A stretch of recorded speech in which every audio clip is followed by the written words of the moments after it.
Breaking news यानंतरची आपल्यापर्यंत येते ती पाहूया। पाकिस्तानकडनं नियंत्रण रेषेवर गोळीबार सातत्यानं काल करण्यात आलेला होता। या गोळीबारात भारताच्या 2 जवानांना वीरमरण आलेलं आहे। वैद्यकीय सहाय्यक सार्जंट सुरेंद्र कुमार मोगा यांना वीरमरण आलेलं आहे, तर 25 वर्षीय रायफलमन सुनील कुमार यांना सुद्धा वीरमरण आलंय। सुनील कुमार यांचं पार्थिव त्यांच्या मूळ गावी दाखल झालेलं आहे। पाकिस्तानी सैन्यानं केलेल्या गोळीबार आणि ड्रोन हल्ल्यात गेल्या 24 तासात भारतीय लष्करानं आपल्या 2 शूरवीर जवानांना गमावलेला आहे। यामध्ये भारतीय हवाई दलाचे 1 जवान आणि सीमा सुरक्षा दलाचे 1 सब इन्स्पेक्टर यांना वीरमरण आलंय।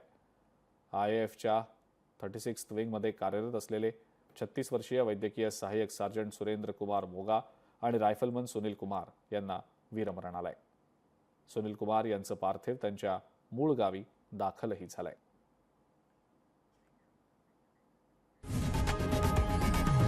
लोकशाही मराठी ऐका, पहा, जागरूक रहा।